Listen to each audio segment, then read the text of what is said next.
Welcome to We Learn, Virtual Learning Network. This is session number 4 of the subject Modern Indian Political Thought and the chapter Raja Ram Mohan Roy. Let's see the topics to be covered. Introduction, Roy as a religious reformer, Roy as a social reformer, and Roy's political liberalism. Introduction. Raja Ram Mohan Roy, 1772 to 1833, was one of the makers of modern India. He is generally hailed as the father of modern India. Though Roy was modernist in his approach, he always tried to link modernity with tradition. He attempted the creative combination of secularism and spirituality, of Western and Eastern philosophy. His attitude towards religion was eclectic. He wanted to present the concept of universal religion by combining the best features of all leading religions of the world. So he wanted to combine the best features of all the leading religions of the world and to combine modernity with tradition, with secularism and spirituality, so that the best features in the society can be there and can be covered, and that society becomes the best society. Roy as a religious reformer. A review and revaluation of religion was Roy's primary concern. He was of the opinion that rationality and modernity needed to be introduced in the field of religion, and that irrational religion was at the root of many social evils. Irrational religion and superstitions was the root cause of many social and religious evils in the society. And rationality, modernity, and reason was needed to be introduced in the field of religion. The socio-political progress of this country, according to him, depended mainly on the successful revolution in the religious thought and behavior. Only when the religious thought and behavior is in a proper shape and is developed, only then socio-political progress of the country can take place. Because if individuals' religious thought and behavior is not developed, is not in the proper manner, then the socio-political progress of the country cannot take place. He was interested not only in reforming this Hindu religion but also tried to remove the discrepancies among the various religions of the world. He was also interested to remove the barriers, obstacles, and other discrepancies of the other religions of the world, but not only in reforming the Hindu religion, but he was interested to reform other religions of the world as well. Influences that shaped him. Besides Bengali and Sanskrit, Roy had mastered Arabic, Persian, Hebrew, Greek, Latin, and 17 other leading languages spoken in the world. Roy's familiarity with such diverse languages exposed him to a variety of cultural, philosophical, and religious experiences. So he had exposure to various languages, to a lot of languages, and this helped him to color his cultural, philosophical, and religious experiences. He studied Islam thoroughly. The rationality and the logical consistency of Arabic literature in general and the Mutajal in particular impressed Roy greatly. The Sufi poets like Sadi and Hafiz made a deep impact on Roy's mind. The Quranic concept of Tawheed or unity of God fascinated Roy. Unity of God and the Quranic concept of Tawheed, that really fascinated Roy, and rationality, logical consistency of Arabic literature, that also impressed Roy greatly. So he focused on logic, rationality, and reason rather than any other religious discrepancy. Reinterpreting Hinduism. Roy devoted all his energies to fighting sectarianism and other medieval tendencies prevailing in the Hindu society, such as polytheism, idolatry, and superstitions. So he devoted all his energies to fight sectarianism and groupism and other medieval obstacles and tendencies that prevailed in Hindu society, such as polytheism, idol worship, and other superstitions which occurred in the society. He was a firm believer of the Advait philosophy, which left no scope for such tendencies. Roy was quite sure that unless the Hindu society underwent a religious and social transformation, it would not become fit for political progress. So, for political progress, religious and social transformation, social order was required.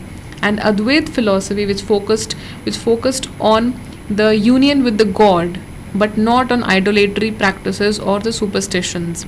In order to prove that blind faith and superstitions, beliefs, and practices had no basis in the pure Hindu religion, Roy undertook the difficult task of translating the Upanishads into English and Bengali. He also took the difficult task of translating the Upanishads into English and Bengali to prove that there was no space for blind faith and fundamentalism or superstitious beliefs and practices which prevailed in the earlier centuries. Roy as a social reformer.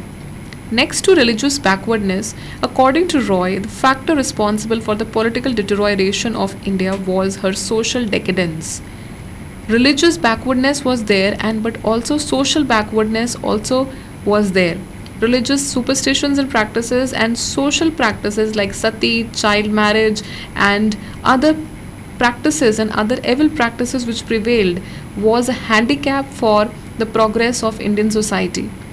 He had no doubts that here the social reform was an essential precondition of political liberation. Roy started his public life in 1815 with the establishment of the Atmiya Sabha.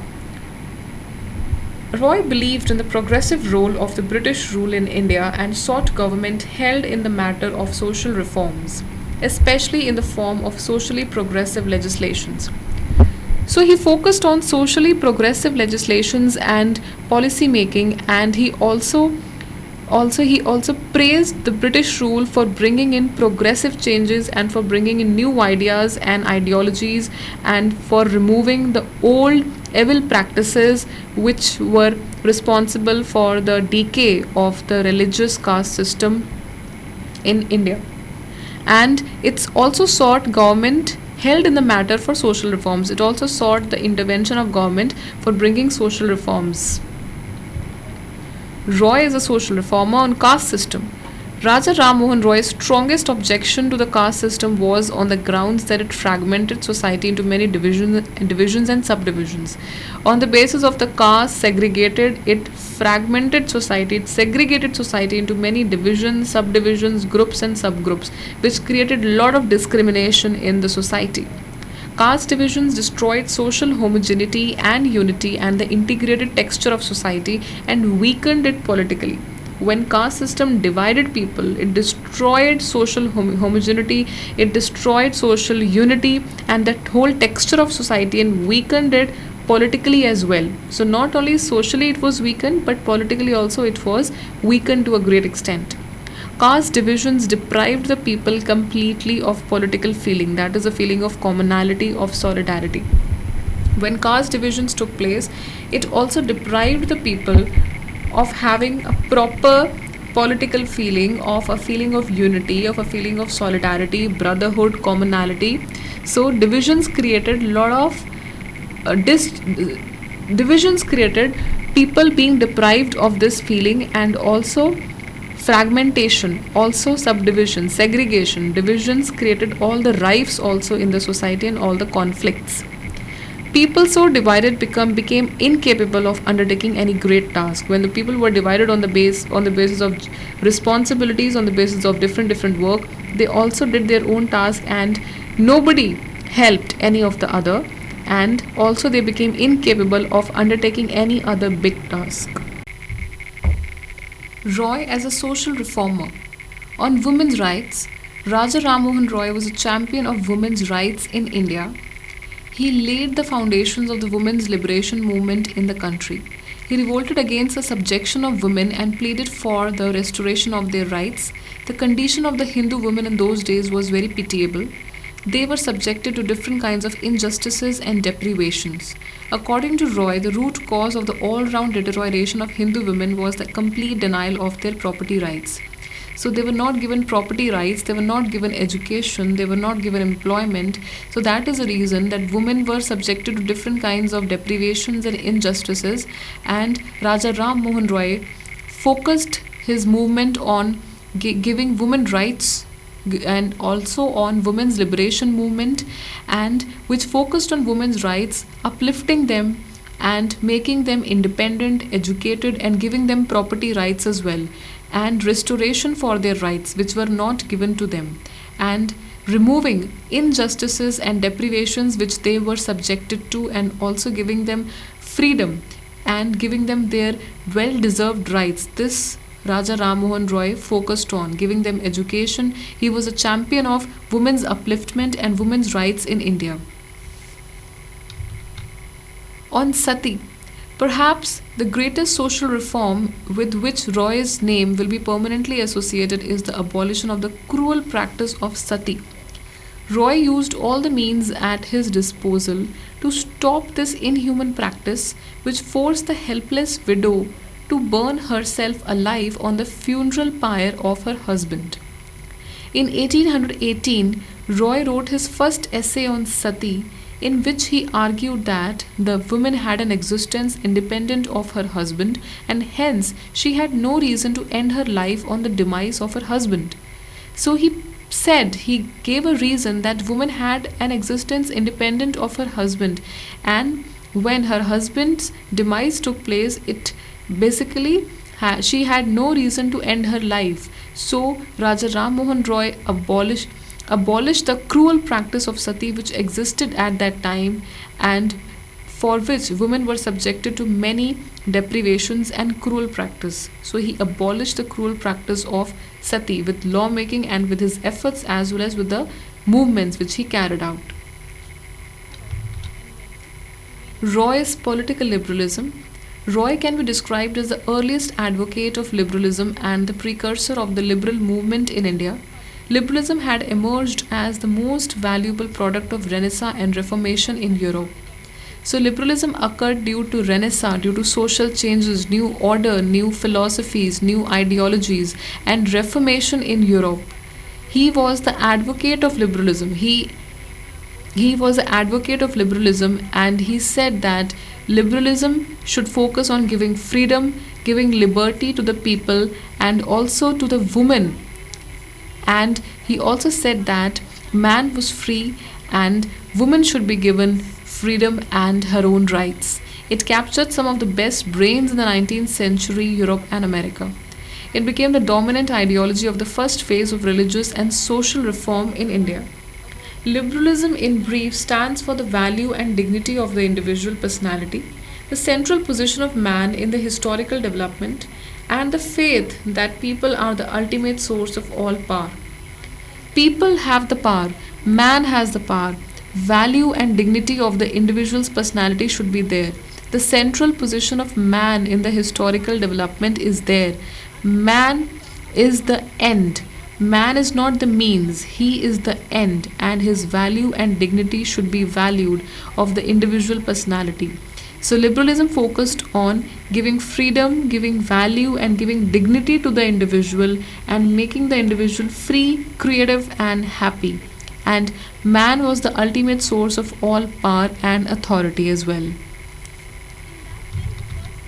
On liberty, his protest against idolatry, his agitation against sati, his demand for modern Western education, and his insistence on freedom of press, rights of women, and his demands for separation for powers and for the codification of laws were all expressions of his intense love for liberty. It was quite apparent and it was evident when his demands for separation for powers of different entities, giving rights to women, giving freedom to women, and freedom of the press from any other pressure, and codification of laws were all the evidence, and these were all the expressions of his intense love for liberty and dignity of the people. So he focused on abolishing the practice of sati and also abolishing the practice of idol worship. He said that man is God is one, and man is there, and there should be love of God in the man, and also there should be rights of women and education should be given to her. On rights of the individual, Roy was the first to create an awareness. He was grateful to the Britishers because they made available to Indians all those civil rights which were enjoyed by the Queen subjects in England. So what the civil rights which were enjoyed by the queen's subjects, the same rights should be enjoyed by all the individuals, all the people. So civil rights, they were focused on individual rights and giving individual the freedom and the dignity which they deserve. Roy's political liberalism on rights of the individual. Roy was the first to create an awareness for civil rights amongst the Indians. He was grateful to the Britishers because they made available all those rights. On sphere of state action, though Roy was a liberal thinker, he did not believe in the policy of laissez-faire. He could never accept that the sphere of state activity was limited only to the political field. He did not see state acting as a passive spectator or seeing and not intervening or interfering between individuals to solve their affairs. He was a liberal thinker, but he said that laissez-faire is not a policy. Basically, it led to the degradation of the state, and he said that the sphere of state activity was limited. He said that not only to the political field, but also state can intervene in economic matters as well, not only in state or government, but also in making the market forces balanced and in also regaining the economic structure of the society. So this is what he focused on. On education, Roy believed that unless the educational system of this country was overhauled, there was no possibility of the people coming out of the slumber of so many centuries. So education system should be overhauled, should be changed completely. Education should be given to all, and education rights should be given to everyone, especially women education. And also, unless the education system of the country was changed and overhauled, there was no possibility that the people would come out of their slumber of so many centuries. So education, people should be given education for their growth, for the development, and for the development of the nation as well. And women should be given education for bringing in social order and justice.